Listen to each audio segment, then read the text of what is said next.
Hello and welcome to the Radiate Wellness Podcast with your host, metaphysician, Reiki Master, and hypnotherapist, Christy Clemens Hoffman. Each week, we will discover teachings, tips, and tools to radiate your best life ever with practitioners, authors, and luminaries to help you on your path. Wellness, joy, peace, abundance. What do you want to radiate? Hello and welcome back to the Radiate Wellness Podcast. Today, we radiate shared death with Liz Peterson, who is the author of Mom Died Last Night, My Shared Death Experience, a memoir of death, grief, and afterlife communication. Hi, Liz. Thank you. Hi, Christy. Thanks for having me. Absolutely. Yeah, the title of your book caught my eye because I interviewed Raymond Moody. You said you interviewed him as well. And he talks about the shared death experience, which I had never heard of before. And you actually had a shared death experience. Can you tell us about that? I did. I shared a death experience with my mother, who passed away February of 2022. Now it's been over a year and a half since her passing. And even though I had seen a decline in her health, I was very much in denial, that the end was near, especially when I got the phone call from my sister in February that she was in the hospital. And I thought after the phone call, as I talk about in my book, that I was picking her up for a bladder infection. And I went in and I grabbed her. They quickly ushered me out of the ER because they were full and busy. And on the way home, I realized that my mother was not herself. She was not able to communicate or finish a sentence. In my book, I share how she shared with me that she told the doctor how she felt like she was dying over the last couple of days. And it actually took her 3 times to finish that sentence. After the second time she said it, I had her start from the end of the first part that she was able to complete. And by the time I struggled getting her into the house and calling my sister, we decided to call the ambulance and get her back to the hospital. And it was that evening that she ended up being intubated because her lungs were taking on fluid. And when I went back to her bedside that next morning, she was intubated. She was out of it. I was able to sense that her energy was low. I had communication from my grandmother and my great grandmother. And this is that shared death experience where they were telling me that we have her. So from the other side, they're telling me psychically, we have her. I'm in denial at this point. I'm like, okay, do you guys have her? Like, you're going to save her? Like, I'm doing Reiki energy on my mom and sitting with her, knowing full well that as a Reiki master, that when we do energy work or Reiki on our loved ones, that we could be helping them, giving them the energy that they need, that extra boost to be able to go over to the other side, to die in the death process. So I'm like, is mom going to make it? Or are you saying we've got her, like she's on the other side and she's at peace? And it was, we have her on the other side. She's at peace. We got her. That's fantastic. And then, of course, she did make her transition. And now, have you heard from your mom since she made her transition? Yes, I started hearing from her right away. She impressed her energy upon my half sister who lives out of the country to contact me. I had been in shock sitting in my car, after leaving the hospital at the wee hours of the morning and not knowing, what to do, whether I go to her house and stay or stay in a hotel, since I live on an island and the ferries weren't functioning at that time. And my sister never texts me in the middle of the night because it's an 8-hour time difference. And she just knows. Usually I hear from her when I wake up in the morning. And she called just at the perfect time. I was sitting there in my car. I really do feel like my mother had a hand in putting that thought in her head to reach out and text me. And I ended up having an hour conversation with my sister in the car in the hospital parking lot. After that, I'm driving down the road and I'm getting mental images of my mother, and not at 85 years old. I'm getting pictures of her with her long dark hair. She's a little bit younger, presenting herself when at a time where she really appreciated her age and how she looked and felt. I'm pulling up to the stop sign as I'm getting closer to the ferry dock for the ferry, and I start seeing a mental picture of glass blown ornaments. And it was several months prior that she saw them on Facebook and said, these are so neat. I would love it if you girls would take my ashes and do something fun like this, create ornaments for yourselves. And I did create one. I have a hummingbird, which is her favorite bird. And speaking of hummingbirds, that very next day, I'm sitting on my couch and I'm grieving, and the sun is shining in the door. I'd only been in my house for 2 weeks. I had just moved a couple weeks prior. No hummingbird feeders up. And her favorite bird, the hummingbird, shows up on the sun-drenched door. There's a shadow of a hummingbird. It catches my eye. I look up. I can't believe it. And 100% knew that this was my mother's sign. She was sending me a sign, letting me know that she's okay. And this, again, was another conversation we had since she knew I had these gifts. And I talked to her, I'm like, when you die, when you pass on and you're in spirit, try to communicate with me, try to send me messages. I'll know it's you. And when I saw that hummingbird, I definitely knew it was my mom. We just know, don't we? Yes. Crazy. So you wrote this book. Why did you feel like it was necessary to do that? After my mom passed away that next day, when I was sitting there on the couch, I felt compelled to write. I've always kept journals of every workshop I've ever done, taken notes and that sort of thing. And I have written down my dreams and noted little like psychic awarenesses and premonitions and those sorts of things. But this time was different. I really felt like I was being impressed upon, like compelled to write, and not just write down my feelings, like write down every single thing that happened. So that's exactly what I did. After the day of like hearing it over and over and over again, I'm like, okay, I'm going to write down everything. So I just grabbed my computer, I grabbed a notebook, and I just started writing down everything that I experienced from the time my sister called until I was sitting there, and then beyond that acute stage of grief. I just wrote down everything that I was experiencing, every message that I got from my mother, every dream I had. I just wrote it all down, and here we are. And here we are. Yeah. So did that help you process your grief? It really did. It helped me remember what happened. It helped me walk through everything. It helped me process my grief. It helped me process the experience in the hospital, because it was traumatic for me to go through that experience. And I did end up with this little bit of PTSD afterwards, where I was constantly going over and over and over again what happened in the hospital, going through all the should've and could've and would'ves of the experience.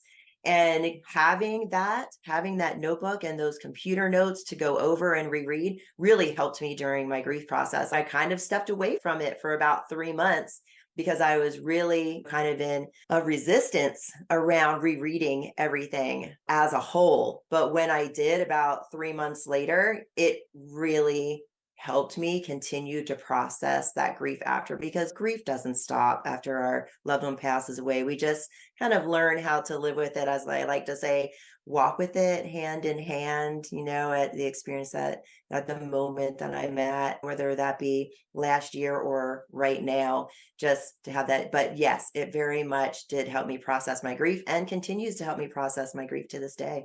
Yeah. In fact, that after death communication, I think, is so helpful in processing grief. Now, you're a medium too, aren't you?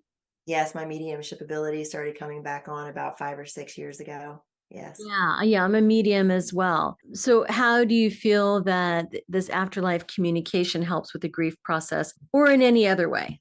I think afterlife communication really eases our grief. It gives meaning to the experience. It helps us maintain that connection that we oh so miss when they were in physical form. It gives us a connection point to be able to still have that relationship. I talk about it going from the physical relationship to that spiritual relationship, and it really has helped me maintain it. It's helped me process my grief. It's helped ease my grief, and it's given my mother's death meaning. Mm-hmm. Yeah. I know that the people that I work with for afterlife communications, they just want to know that their loved ones are still around. And that can help in so many ways. Want to know that they're okay, they made it. Yes, it was a blessing to see that hummingbird the next day, and just gave me a sense that that was mom's message to let me know that she had crossed over easily and that everything was okay. And those messages really do, like, it calms our heart. It calms our fears around the death process. It lets us know that our loved ones are okay on the other side. And that's what they want to tell us over and over again. I hear, I'm okay. I love you. I'm still with you. I'm supporting you from the other side. And it really eases that transition, as you were saying, over to the other side. Yeah, it really eases that because we just want to know that they're all right, that they're still with us. Yes. How does that communication beyond the veil work? How do they communicate with us? Oh, many, many different ways. So I have received visions, as I was saying. My mother kind of put that image of the glass blown ornaments in my mind. So you'll receive mental images and visions from your loved ones. You'll get nature visits. I love these. Had dragonflies land on me and butterflies almost hit me on the nose and the hummingbirds all the time. I've seen cardinals, and it's when we see those and then we think mom or dad or sister or brother, that's when we know it's from them. Like when we see that feather and we had just been thinking about our deceased loved one, that is the sign that they are saying hello from the other side. It's songs. I received so many like little snippets of song lyrics as I was waking up from sleep from my mother. And that transition phase between sleep and awake, that hypnagogic state where we're in that theta state where they can really speak to us. That's, I feel, where those like song lyrics get implanted, right? So then I'm waking up with, I'm your biggest fan, or other lyrics like that I talk about in my book. I've had dream visitations. Mom shows up in my dream. At first, it was mixed with a little bit of not only my life experience, but her life experience. And then it transitioned into a few where she was just sitting there. She was just sitting in the dream, and I'm dreaming and I notice, oh, mom is sitting there on the couch. How interesting, I'm saying to myself in the dream. And then there's noises and ways that they communicate with us. I have a story about my son and I having a conversation with the bedside lamp that started flickering and turning on and off. And, we're asking her questions and it's responding to our questions. And then my printer will cycle. I was just doing grief yoga the other day, and he was walking through, putting our hands on our hearts and saying our loved one's name. And my printer cycled right at that moment. And I knew it was mom saying, hey, I'm right here with you as you're doing this grief yoga practice and always with you. It's just those little things that come in, sights and smells and noises and all the wonderful ways that they want to communicate with us. Oh, yeah, that's special. And the signs are all around us if we just open ourselves up and notice that. And I had to react. You probably saw me react when you mentioned feathers, because that is the sign from my dad. And I find them all the time in the craziest places when we just kind of know our signs. And of course, there is the feather showed up again just in our conversation. Yes. So, hi, Dad. Hi, mom. And mom's always with me when I'm doing these. I love it. I've seen butterflies and hummingbirds fly by the window. It's really fun. And feathers show up when spirit is near too, because source, spirit, angels, guides, they want us to know that they're with us too. After, I was going through a divorce in 2018 and I found feathers everywhere. So whenever I go through adversity, I'm really sad, experiencing grief, I find feathers. One crazy situation, I was making a smoothie for myself in the kitchen. The boys were watching TV, and I turn around to grab the oat milk out of the refrigerator and turn back around. There's a white feather on my Vitamix right behind me. I'm like, you can't make this up out of nowhere. Yeah.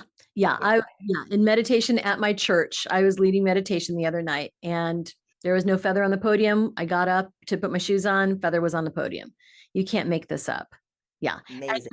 Dolores Cannon, her photo is on the shelf above my head, and her sign is a cardinal. We all know this. And there only when I have a QHHT client, a cardinal will show up.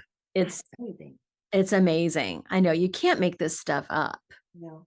And once you step into it, once you have the awareness, you get to see just how magical life is.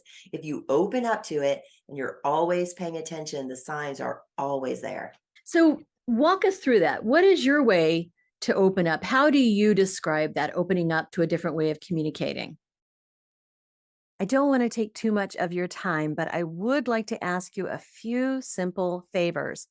First of all, please rate, review, and share this podcast wherever you're listening. It sounds like a simple little thing, and it is, but it has a huge impact for us because it helps other people find us in the podcasting algorithms. I don't know how it works, but I do know that it helps a lot. Next, if you would subscribe or follow wherever you're listening, whether that's YouTube or Apple Podcasts, Amazon Music, Pandora, Spotify, wherever you're listening, just hit subscribe or follow, and that helps you and it helps us. It helps you because then you receive notifications when we have a new episode that's out. It helps us because, again, algorithm magic, I don't know what happens, but it helps. And then finally, you can support our podcast in a tangible way by going to radiatewellnesscommunity.com/podcast and then click on support the show. Now, we have a new feature too. We are now on Patreon. You can find us on Patreon. You can also find the link to Patreon when you go to radiatewellnesscommunity.com/podcast. So on Patreon for $3 a month or $5 a month, you can support your metaphysical and spiritual growth. You can learn about upcoming guests and you can get early and ad-free versions of the shows. So please support us. This podcast is free for you to listen, but we have costs, and quite frankly, they come out of my pocket. So if you like this content, if you get a lot out of it, please see what you can do to give back. Thank you so much. I've been going through an opening up process, I would say my entire life, going from, oh, I'm just normal. And then I have something fantastic happen and I go, oh, there's the magic in life that I love. So really embracing that. I would say it was an acceptance and an embracing that life is more than just this normal, natural, physical experience, that it goes way beyond that, and just being open to it, being open to the magic, as I like to say, because I love the magic in life. I love coincidences and synchronicities. And once you start paying attention and really allowing yourself to look and see, hey, I was just thinking of this person and then I found a feather, or I'm experiencing something difficult and I just found a penny. That's not a coincidence. That is spirit trying to communicate with us. So if we just allow ourselves to be curious and let our little children out, to just be amused by all of the wealth of the butterflies and hummingbirds and things, pennies and feathers that come into our lives, they're just these right moments, then it allows us to open up further to experiencing them constantly on a daily basis. Then we start realizing, okay, it's not just this physical. There is spirit communicating with us on the other side. It is a co-creation in our lives. If we just allow ourselves to accept that and go into a state of flow with source and creation on the other side, we'll realize we're not doing this alone at all. Our life is unfolding and we're following breadcrumbs and we're getting little God winks everywhere all the time. And our life just starts to evolve and step into that magical co-creation, I like to say. Yeah, that is beautiful. So for those who say that they are about as sensitive as a stump, that they don't feel like they're open to this type of communication, what would you tell them? I would tell them to get curious and to ask. I have a fun story I like to share about my mom and I. When my second child, who is 24 now, was only one, and we were driving down the road to a garden nursery, and I was telling her about angels and how angels are all around us and we can communicate with angels. And we pull up and I go, all we have to do is ask for a sign. So we said out loud, angels, give us a sign that you're around us today. We go into the nursery and I'm holding my son and he has white blonde hair. And a woman walks out of nowhere up to us and goes, oh, look at this child and his angel hair. And there it was right there. Mom and I look at us and we smile and we say, thank you. And I'm like, there it is. we asked for a sign, and the angels made sure we knew they were here by having someone come up to us and say angel. It's just that easy. All we have to do is ask, and they will give us a sign. And then we have to be open. Like sometimes we get hung up on it has to be a physical thing. So I need to see an angel. I need to see a picture of an angel. It needs to be a figurine. But no, it can be just someone saying, hello, angel. Yes. Yeah. Bumper stickers, billboards, license plate numbers, all of it. The 444, 111, 1234, the angel numbers.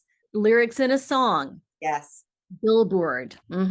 Anything is game. Yes. Anything that happens when then you think of it or think of your loved one, that's from them. It is. Yes. Just be prepared that it might not be what you expect or the way that you expect. I was at a workshop one time and we were all settling in, and I was upstairs putting my bag down, and I got a whiff of cigarette smoke. And this was a non-smoking facility. I looked out the window. There's nobody smoking outside. I go downstairs and I'm like, it was so interesting. I was just putting my stuff away in the upstairs room and I smelled cigarette smoke. And one of the participants raises her hand and goes, that's my dad. Whenever he's around, I smell cigarette smoke. So dad was making an appearance and saying hi, and through me, let her know that he was around.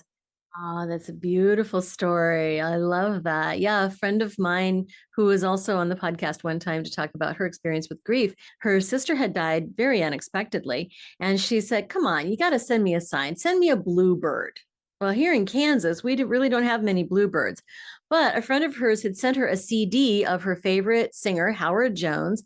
And it was a concert CD. And he was covering a David Bowie song. And then in the lyric, which she had not heard yet, didn't know he ever sang that song, like a bluebird, I am free.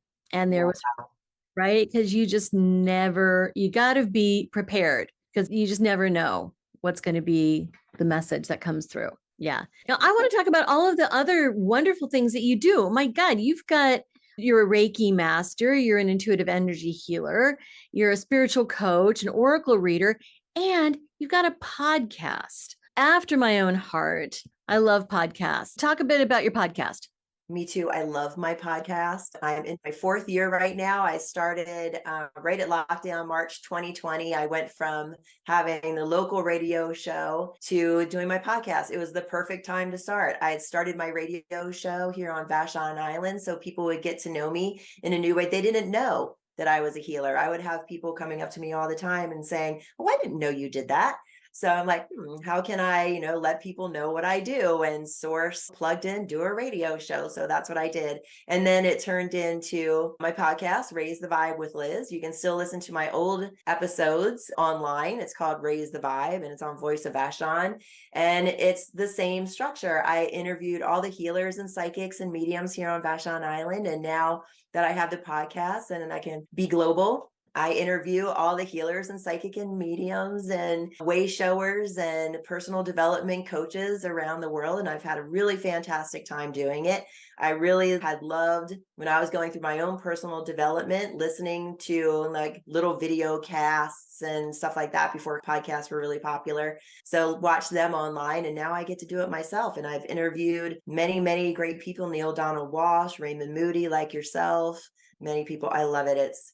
It's really thrilling, and I feel blessed to be able to help share their voices in the world, help getting that healing out one guest at a time. Exactly. I just love this job because you get to talk to amazing people and learn so much. I always joke that this podcast is by me for me. I love that. I want to talk to. And when you have a podcast, they'll talk to you. Yes. And be on your show too. Yes. Super excited about that. Yes, I'm excited to have you too. I'm looking forward to our conversation and learning more about you for sure. Yeah, for sure. For sure. Well, how can people get in touch with you? People can find me. My website is raisethevibewithliz.com, and they'll find my book there, all of my media conversations, my podcast, and how to work with me all in one spot, raisethevibewithliz.com. Oh, that is fantastic. And where can they get the book? Amazon and it's called Mom Died Last Night, My Shared Death Experience. It's a memoir of death, grief, and afterlife communication. I published this not just for people who had lost their loved ones, but to get to see what my experience was. So when you are experiencing losing a loved one, maybe you'll learn from me and my experience. Yeah, I love that. Liz, this has been so much fun. What a pleasure to talk with you today. I've really, really enjoyed it. Now, before we go, is there anything that we have not talked about that you think is important for my audience to know? Christy, thank you so much for having me on this show. It's been such a pleasure. And thank you to your listeners for listening. I just want to say that if you're not experiencing your loved one on the other side and you would like to open up that communication for yourself, just ask and be open to whatever signs come your way. They'll make it with their own little signature. Yeah, agreed. All right. Well, until next time, thank you so much, Liz. Thank you too. Don't know what to watch next? Decisions. Well, we've got some suggestions. You can click this little video here and watch that. It's something that we think you're going to like. If you like the last one, you're going to like that one too. You can also click on the subscribe button. And if you do that, then you'll get notifications whenever we have a new video up. Win-win, right?